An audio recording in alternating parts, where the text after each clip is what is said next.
Hi friends, welcome back to സോവോസ് kitchen. നമ്മളിന്ന് ചെയ്യുന്നത് റാഗി വെച്ചിട്ടുള്ള ഒരു കേക്കാണ് കേട്ടോ. വളരെ ഹെൽത്തിയും അതുപോലെ തന്നെ ടേസ്റ്റിയും ഈസിയുമായിട്ടുള്ള ഒരു കേക്ക് റെസിപ്പിയാണ് ഇത് കേട്ടോ. അപ്പോൾ ഇതിൻ്റെ റെസിപ്പിയിലേക്ക് കടക്കുന്നതിന് മുന്നായിട്ട് നിങ്ങൾക്ക് എൻ്റെ വീഡിയോ ഇഷ്ടപ്പെടുകയാണെങ്കിൽ ഒന്ന് ലൈക്ക് ചെയ്യാനും അതുപോലെ തന്നെ സബ്സ്ക്രൈബ് ചെയ്യാനും മറക്കരുത് കേട്ടോ. അപ്പോൾ എങ്ങനെയാണ് നമ്മളുടെ ഈ ഒരു സ്പെഷ്യൽ റാഗി കേക്ക് ഉണ്ടാക്കുന്നതെന്ന് നോക്കാം. നമുക്കപ്പോൾ റാഗി പൗഡർ വെച്ചുള്ള കേക്ക് എങ്ങനെയാണ് ഉണ്ടാക്കുന്നതെന്ന് നോക്കാം. അതിന് വേണ്ടി ഞാനൊരു പാൻ ചൂടാക്കാൻ വെച്ചിട്ടുണ്ടായിരുന്നു. അത് ചൂടായി വന്നപ്പോൾ അതിലേക്ക് 1 കപ്പ് റാഗി പൗഡറാണ് ഇട്ട് കൊടുത്തിട്ടുള്ളത്.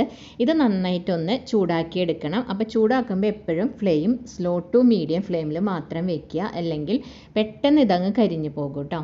അപ്പോൾ നമുക്ക് ഒരു 2 മിനിറ്റ് ചൂടാക്കിയാൽ മതിയാവും. അപ്പോൾ ഒരു 2 മിനിറ്റ് കഴിയുമ്പോഴേക്കും ഇതിൽ നിന്നൊരു പ്രത്യേക സ്മെല്ല് വരുവേ. ആ സമയത്ത് വേണം നമുക്കിതിൻ്റെ തീ ഓഫ് ചെയ്ത് കൊടുക്കാൻ. തീ ഓഫ് ചെയ്തതിന് ശേഷം ഈ ഒരു പാത്രത്തിൽ നിന്ന് വേറൊരു പാത്രത്തിലേക്ക് ഇത് മാറ്റി വെക്കണം, അല്ലെങ്കിൽ ഇത് പെട്ടെന്ന് കരിഞ്ഞു പോകാനുള്ള സാധ്യതയുണ്ട് കേട്ടോ. അങ്ങനെ മാറ്റിയതിന് ശേഷം നന്നായി തണുത്തതിന് ശേഷം നമുക്ക് കേക്ക് ഉണ്ടാക്കാൻ തുടങ്ങാൻ പറ്റുള്ളൂ. അപ്പോൾ നമുക്കിനി മാറ്റി വെക്കാം. ഇപ്പം നമ്മളുടെ റാഗി പൗഡറൊക്കെ നന്നായിട്ട് തണുത്ത് വന്നിട്ടുണ്ട്. അപ്പോൾ ആ റാഗി പൗഡർ ഞാനിങ്ങനെ ഒരു സ്റ്റെയിനറിലേക്ക് ഇട്ട് കൊടുക്കുകയാണ് കേട്ടോ. അപ്പോൾ നമ്മൾ ആ വറുത്തെടുത്ത റാഗി പൗഡർ ഇതിനൊപ്പം ചേർത്ത് കൊടുക്കുക. തണുത്തതിന് ശേഷം മാത്രം ചേർക്കുക കേട്ടോ. അതിനുശേഷം ഇതിലേക്ക് 1/2 കപ്പ് ഗോതമ്പ് പൊടി, അതായത് വീറ്റ് ഫ്ലോർ ആണ് ഞാനിപ്പോൾ ഇതിലേക്ക് ചേർത്തിട്ടുള്ളത്. നിങ്ങൾക്ക് മൈദ ചേർക്കണമെന്നുണ്ടെങ്കിൽ അങ്ങനെ ഇടാം കേട്ടോ. ഇതിനോടൊപ്പം ഇനി അടുത്തതായിട്ട് 2 ടേബിൾ സ്പൂൺ കൊക്കോ പൗഡറാണ് ചേർത്ത് കൊടുക്കുന്നത്. അതിനുശേഷം നമുക്കിതിനോടൊപ്പം 1 ടീസ്പൂൺ ബേക്കിംഗ് പൗഡർ ചേർത്ത് കൊടുക്കാം. ബേക്കിംഗ് പൗഡർ ചേർത്തതിന് ശേഷം ഇതിലേക്ക് നമുക്കിനി അടുത്തതായിട്ട് ഒരു 1/2 ടീസ്പൂൺ ബേക്കിംഗ് സോഡയും കൂടി ചേർത്ത് കൊടുക്കാം കേട്ടോ. ബേക്കിംഗ് സോഡയും കൂടെ ചേർത്ത് ഇത് നന്നായിട്ട് സ്റ്റെയിൻ ചെയ്തെടുക്കുക. അപ്പോൾ ഇത് ഒരു 3 ടൈംസ് എങ്കിലും മിനിമം ചെയ്താലാണ് ഇത് നന്നായിട്ട് മിക്സായിട്ട് വരുള്ളൂ കേട്ടോ. അപ്പോൾ ഞാൻ അങ്ങനെ 3 ടൈംസ് ചെയ്തതിന് ശേഷം ആണ് ഇതിങ്ങനെ വെച്ചിട്ടുള്ളത്.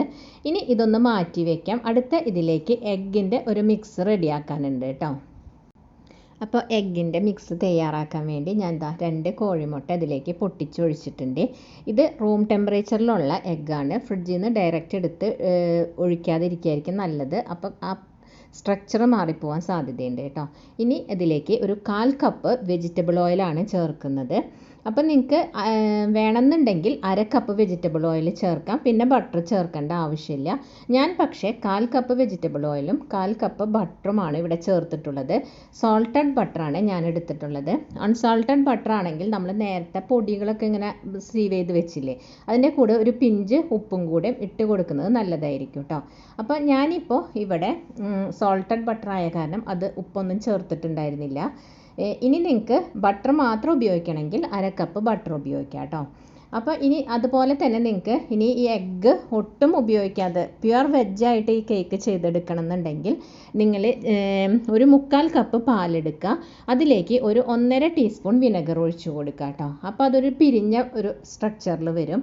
അതാണ് എഗ്ഗിന് പകരമായിട്ട് നമ്മൾ യൂസ് ചെയ്യുക. അപ്പോൾ നമ്മൾ ബട്ടറും പഞ്ചസാരയും മാത്രം മിക്സിയിൽ അടിച്ചാൽ മതിയാവും കേട്ടോ. അങ്ങനെയാണെങ്കിൽ ഞാനിപ്പോൾ ഇവിടെ നമ്മൾ നേരത്തെ എടുത്തു വെച്ച ആ ബട്ടറും ഓയിലും അതുപോലെ തന്നെ എഗ്ഗും നന്നായിട്ട് അടിച്ചെടുത്തിട്ടുണ്ട്. ഇനി ഇതിലേക്ക് ഞാൻ ചേർത്ത് കൊടുക്കുന്നത് ഒരു 3/4 കപ്പ് ഡാർക്ക് ബ്രൗൺ ഷുഗറാണ്. ബ്രൗൺ ഷുഗർ ഇല്ലയെന്നുണ്ടെങ്കിൽ നിങ്ങൾക്ക് ശർക്കരയുടെ പൊടിയും 3/4 കപ്പ് ചേർക്കാം കേട്ടോ. അതും ഇല്ലെങ്കിൽ വൈറ്റ് ഷുഗർ ചേർക്കാം. അപ്പോൾ ഓരോരുത്തരുടെ ഇഷ്ടത്തിനനുസരിച്ച് അത് ഏതാണെങ്കിലും നിങ്ങൾക്ക് ഇഷ്ടമുള്ളത് ചേർത്ത് കൊടുക്കാം. 3/4 കപ്പ് ആണ് നമ്മൾ ഈ ഷുഗർ എടുക്കുന്നതെങ്കിൽ, അല്ലെങ്കിൽ ജാഗറി എടുക്കുന്നതെങ്കിൽ ഒരു മീഡിയം മധുരമേ ഇതിനുണ്ടാവുള്ളൂ. കൂടുതലായിട്ട് മധുരം വേണമെങ്കിൽ നിങ്ങൾ 1 കപ്പ് ചേർത്ത് കൊടുക്കുക കേട്ടോ. അപ്പോൾ ഞാനിതിപ്പോൾ ബ്രൗൺ ഷുഗർ ആയതുകൊണ്ടാണ് നേരത്തെ നമ്മൾ എഗ്ഗും ബട്ടറും അടിച്ചതിൻ്റെ കൂടെ ഇട്ട് കൊടുക്കാഞ്ഞത്. നിങ്ങൾ വൈറ്റ് ഷുഗർ ചേർക്കുകയാണെങ്കിൽ അത് ഒരുമിച്ച് ഇട്ട് കൊടുത്തിട്ട് വേണം അടിച്ചെടുക്കാൻ കേട്ടോ. അപ്പോൾ ശർക്കര ചേർക്കുകയാണെങ്കിലും ഈ സമയത്തിട്ട് അടിച്ചാൽ മതിയാവും. അപ്പോൾ അത് നന്നായിട്ട് ഞാൻ അടിച്ചെടുത്തിട്ടുണ്ട്. അത് ഈ ബൗളിലേക്ക് ഒന്ന് മാറ്റി കൊടുക്കുകയാണേ. അപ്പോൾ ഇനി അടുത്തതായി നമ്മൾ ഈ എഗ്ഗിൻ്റെ മിക്സിലേക്ക് നമ്മൾ നേരത്തെ റാഗി പൗഡർ അതുപോലെ വീറ്റ് പൗഡർ എല്ലാം കൂടി നന്നായിട്ട് അരിച്ച് മാറ്റി വെച്ചിട്ടുണ്ടായിരുന്നില്ലേ, അത് കുറേശ്ശെയായിട്ട് ഇട്ട് കൊടുക്കുക. ആദ്യം ഒരു 2-3 ടേബിൾ സ്പൂൺ ഇട്ട് കൊടുക്കുക. അതിന് ശേഷം ഒരു ഹാൻഡ് വിസ്ക് വെച്ചിട്ട് നന്നായിട്ട് ഇതൊന്ന് മിക്സാക്കി കൊടുക്കുക കേട്ടോ. ഇങ്ങനെ ഇത് നന്നായിട്ട് മിക്സായതിന് ശേഷം വീണ്ടും അതുപോലെ തന്നെ 2-3 ടേബിൾ സ്പൂൺ പൗഡർ ഇതിലേക്ക് ചേർക്കുക. എന്നിട്ട് അതൊന്ന് മിക്സ് ചെയ്ത് കൊടുക്കുക കേട്ടോ. അങ്ങനെ നമുക്ക് ഈ പൊടികളെല്ലാം തീരുന്നത് വരെ ഈ ഒരു പ്രോസസ്സിൽ വേണം ചെയ്യാനായിട്ട്. ഇങ്ങനെ വേണം ചെയ്തെടുക്കാൻ കേട്ടോ. അല്ലെങ്കിൽ ഇത് റാഗി പൗഡർ ആയതുകൊണ്ട് തന്നെ പെട്ടെന്ന് കട്ട പിടിച്ച് പോകാൻ സാധ്യതയുണ്ട്. അതുകൊണ്ടാണ് ഇങ്ങനെ കുറേശ്ശെ ഇടണമെന്ന് പറയുന്നത് കേട്ടോ. അപ്പോൾ അതിനോടൊപ്പം ഇത് നമ്മളിപ്പോൾ മിക്സ് ചെയ്യുന്നതിനോടൊപ്പം 1 ടേബിൾ സ്പൂൺ വാനില എസൻസും കൂടെ ചേർത്ത് കൊടുക്കണേ. ഞാൻ ഇതിൻ്റെ കൂടെ ഇപ്പം വാനില എസൻസ് 1 ടേബിൾ സ്പൂൺ ചേർത്തിട്ടുണ്ടായിരുന്നു. അതിൻ്റെ ക്ലിപ്പ് ഇതിലിപ്പം വന്നിട്ടില്ല കേട്ടോ. അതുകൊണ്ടാണ് ഞാൻ പറഞ്ഞത് നിങ്ങൾ ചേർക്കുന്ന സമയത്ത് വാനില എസൻസും കൂടെ ചേർത്ത് കൊടുക്കണം, 1 ടേബിൾ സ്പൂൺ കേട്ടോ. അപ്പോൾ ഇപ്പോൾ ലാസ്റ്റ് നമ്മളിത് റാഗി പൗഡർ ഇട്ടപ്പോഴേക്കും ഇത് നന്നായിട്ട് കട്ടിയായി വന്നിട്ടുണ്ട്. അപ്പോൾ നമ്മൾ ചെയ്യേണ്ടത് ഇതിലേക്ക് ഈ ഒരു അളവിലേക്ക് ഏകദേശം 1 കപ്പ് മിൽക്ക് ആവശ്യമുണ്ട്. ഈ മിൽക്ക് കുറേശ്ശെ ഒഴിച്ച് നമുക്ക് ഇതിൻ്റെ ഈ തിക്നെസ് ഇങ്ങനെ അഴച്ചെടുക്കുക കേട്ടോ. ഒന്ന് ലൂസാക്കിയ ഒരു പരുവത്തിലേക്ക് കൊണ്ടുവരാൻ പറ്റും. അപ്പോൾ ഒരു ചെറിയ വ്യത്യാസങ്ങളൊക്കെ നിങ്ങളുടെ ഈ റാഗി പൗഡറിൻ്റെ വ്യത്യാസത്തിനനുസരിച്ച് വരാൻ സാധ്യതയുണ്ട്. ചിലപ്പോൾ 1/4 കപ്പ് പാലൊക്കെ ചേർത്താൽ മതിയാവും. അത് നിങ്ങളൊന്ന് ഒഴിച്ച് നോക്കുക. എന്നിട്ട് വേണം നമുക്കത് നോക്കിയെടുക്കാനായിട്ട് കേട്ടോ. അപ്പോൾ അതാ നോക്കൂ, ഞാനിതിൻ്റെ തിക്നെസ് കാണിച്ചു തരാം. നമ്മൾ ഈ വിസ്ക് വെച്ച് ഇങ്ങനെ ആക്കുമ്പോൾ ഇങ്ങനെ വിട്ട് വീഴുന്ന ഒരു പാകം, ഈ ഒരു പാകത്തിലായിരിക്കണം നമ്മൾ പാല് മിക്സ് ചെയ്ത് കഴിഞ്ഞാൽ ഈ ഒരു ബാറ്റർ ഉണ്ടാവേണ്ടത് കേട്ടോ. ഇനി ഇതിലേക്ക് ഞാൻ ഒരു 1/2 കപ്പ് ടൂട്ടി ഫ്രൂട്ടിയാണ് ചേർത്ത് കൊടുക്കുന്നത്.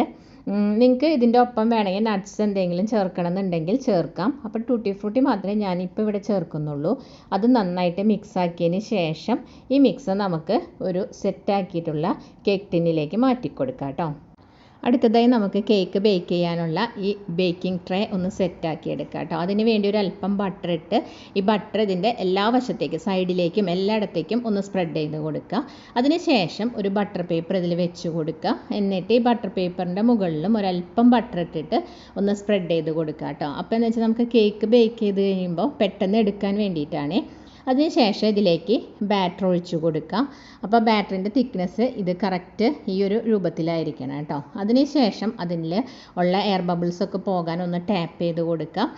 അത് മാത്രമല്ല ഒരു ടൂത്ത് പിക്ക് ഉണ്ടെങ്കിൽ ഒന്ന് അതിൻ്റെ മുകളിൽ ഇങ്ങനെ ഒന്ന് ആക്കി കൊടുക്കുകയാണെങ്കിൽ പെട്ടെന്ന് എയർ ബബിൾസ് എല്ലാം പോകുകയും എന്നിട്ട് ഒന്നും കൂടി ടാപ്പ് ചെയ്ത് കൊടുക്കാം. എന്നിട്ട് ഇതിൻ്റെ മുകളിൽ നിങ്ങളുടെ കയ്യിൽ ഡ്രൈ നട്ട്സ് ഉണ്ട് എന്ന് വെച്ചാൽ എന്താണോ ഉള്ളത് അത് ഇട്ട് കൊടുക്കുക. ഞാനിപ്പോൾ പിസ്ത കട്ട് ചെയ്തിട്ടാണ് ഇടുന്നത്. നിങ്ങൾക്ക് വേണമെങ്കിൽ ബദാമോ അല്ലെങ്കിൽ കാഷ്യൂനട്ടോ എന്ത് വേണമെങ്കിലും വെച്ചിട്ട് ഡെക്കറേറ്റ് ചെയ്യാവുന്നതേ ഉള്ളൂ കേട്ടോ. അതൊക്കെ നിങ്ങളുടെ ഇഷ്ടത്തിനനുസരിച്ച് ചെയ്യാം.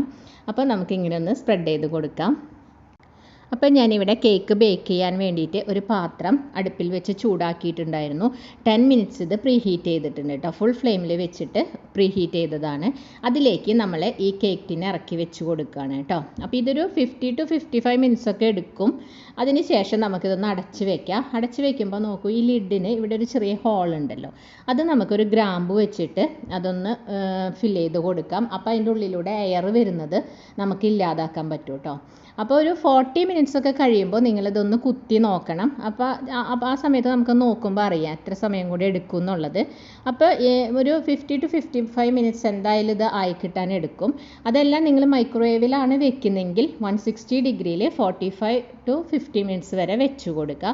അതിൻ്റെ ഇടയിലും ഒന്ന് നിങ്ങൾ ഇതുപോലെ ഓപ്പൺ ചെയ്ത് നോക്കണം കേട്ടോ. അപ്പോൾ ഇവിടെ ഇപ്പോൾ 50 മിനിറ്റ്സ് കഴിഞ്ഞപ്പോൾ ഞാനൊന്ന് ഓപ്പൺ ചെയ്ത് നോക്കിയിട്ടുണ്ട്. അപ്പോൾ ഇത് കറക്റ്റായിട്ട് ഇപ്പോൾ നമുക്ക് കിട്ടിയിട്ടുണ്ട് കേട്ടോ. അപ്പോൾ ഒരു 40 മുന്നേ ഞാൻ 1-2 തവണ ഓപ്പൺ ചെയ്ത് നോക്കിയായിരുന്നു. അപ്പോൾ അതായിട്ടുണ്ടായിരുന്നില്ല. ഇപ്പോൾ കറക്റ്റായിട്ട് വന്നിട്ടുണ്ട്. അപ്പോൾ ഇതിൽ നിന്ന് എടുത്ത് നമ്മളൊന്ന് മാറ്റി വെക്കുകയാണ്. ഇനി തണുത്തതിന് ശേഷം നമുക്കിതൊന്ന് നോക്കാം എങ്ങനെയാണെന്ന്. ഇപ്പം നമ്മളുടെ കേക്കൊക്കെ ഇവിടെ നല്ല തണുത്ത് വന്നിട്ടുണ്ട്. അപ്പോൾ നമുക്കിതൊന്ന് ഇതിൻ്റെ ബട്ടർ പേപ്പറൊക്കെ റിമൂവ് ചെയ്ത് ഒന്ന് കട്ട് ചെയ്ത് നോക്കാം കേട്ടോ. അപ്പോൾ നമ്മളിത് റാഗി വെച്ച് ചെയ്തതാണ്. നമ്മൾ ആരുടെ അടുത്ത് പറഞ്ഞാലും ഇത് വിശ്വസിക്കില്ല. ഇതിന് അങ്ങനെ റാഗിയുടേതായ ടേസ്റ്റ് ഒന്നുമില്ല കേട്ടോ. ശരിക്കും ഒരു ചോക്ലേറ്റ് കേക്കിൻ്റെ അതേ ടേസ്റ്റ് തന്നെയാണ്. അതുപോലെ നല്ല സോഫ്റ്റ് സ്ട്രക്ചറുമാണ് നമുക്കിതിൽ കിട്ടുക കേട്ടോ. അപ്പോൾ നിങ്ങൾക്ക് അറിയാമല്ലോ, വളരെ ഈസി ആയിട്ടും അത്യാവശ്യം ഹെൽത്തി ആയിട്ടാണ് നമ്മൾ ഈ കേക്ക് ഇവിടെ ചെയ്തെടുത്തിട്ടുള്ളത്. അപ്പോൾ നിങ്ങൾക്ക് ശർക്കരയുടെ പൊടി ചേർത്ത് ചെയ്യണമെങ്കിൽ അങ്ങനെയും ചെയ്യാം. അപ്പോഴും സോഫ്റ്റ്നെസ് ഒക്കെ കറക്റ്റ് തന്നെയായിരിക്കും കേട്ടോ. അപ്പോൾ ഇതാ നോക്കൂ, കണ്ടോ എത്ര സോഫ്റ്റാണെന്ന് നോക്കിയാൽ. നല്ല ഫ്ലഫി ആയിട്ടാണ് ഇത് വന്നിട്ടുള്ളത്. അപ്പോൾ കുട്ടികൾക്കൊക്കെ കൊടുക്കുമ്പോൾ നമുക്ക് കുറച്ചും കൂടി ഹെൽത്തി ആയിട്ടൊക്കെ ഇങ്ങനൊരു കേക്ക് ഉണ്ടാക്കി കൊടുക്കുകയാണെങ്കിൽ വളരെ നല്ലതല്ലേ. അപ്പോൾ നിങ്ങൾ ഇതുവരെ ട്രൈ ചെയ്ത് നോക്കിയിട്ടില്ലെങ്കിൽ ഒന്ന് തീർച്ചയായും ട്രൈ ചെയ്ത് നോക്കണേ. ഇഷ്ടപ്പെട്ടാൽ ലൈക്ക് ചെയ്യാനും സബ്സ്ക്രൈബ് ചെയ്യാനും മറക്കരുത് കേട്ടോ. അപ്പോൾ ഞാൻ ആ പീസ് ഇതിലേക്ക് മാറ്റി വെച്ചിട്ട് ഇതാ നോക്കൂ, കണ്ടോ ഫോർക്ക് വെച്ച് നമുക്ക് എത്ര സോഫ്റ്റ് ആയിട്ടാണ് കട്ട് ചെയ്യാൻ പറ്റുന്നതെന്ന് നോക്കി. അപ്പോൾ എല്ലാവരും ഒന്ന് ട്രൈ ചെയ്ത് നോക്കാം കേട്ടോ.